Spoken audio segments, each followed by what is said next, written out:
لو رجعت نفسك ولقيت نفسك متعلق بحاجة أكتر من ربنا يبقى لازم تفوق.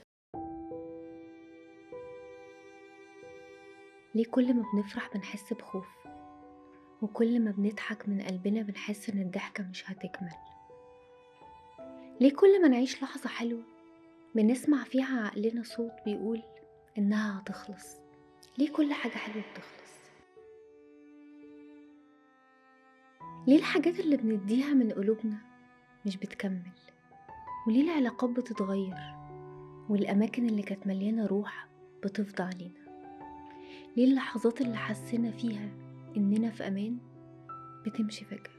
الخوف من الفقد بيبدأ بدري، من أول مرة لعبتك فيها اتكسر، أو صديق اختفى من حياتك فجأة، أو حد وعدك وخذلك وخانك وممسكش في وعده. كبرنا وكبر جوانا السؤال: هل الحاجة الحلوة دايما بتروح؟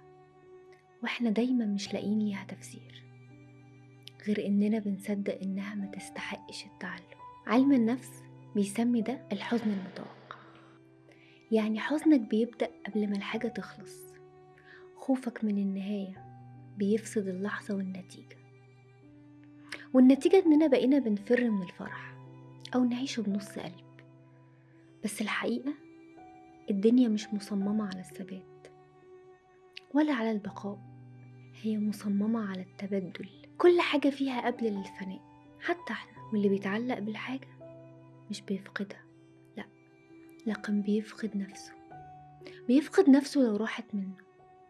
في الحديث الشريف بيقول: أحبب من شئت فإنك مفارقة. مش عشان نخاف، لأ، لكن عشان نفهم، عشان نحب بحب واعي ما يكسرش قلوبنا لو الحاجة دي مشيت بعيد عننا.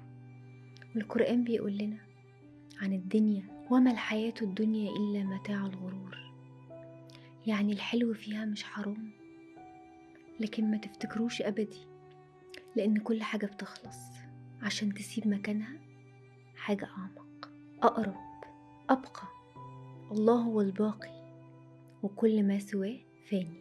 واللي يعرف المعنى ده يصدق، هيفرح من غير ما يتعلق، وهيحزن من غير ما ينهار، هيحب ويودع ويضحك ويبكي بس من غير ما ينهار كل مرة. أيوة، كل حاجة حلوة بتخلص، بس الخير الحقيقي هو إنك تفضل سليم بعدها، وتعرف إن الفقد مش عقوبة ولا نهاية، لكن تغيير بيكشف لك معنى أكبر من اللي كنت شايفه. لو رجعت نفسك ولقيت نفسك متعلق بحاجة أكتر من ربنا يبقى لازم تفوق.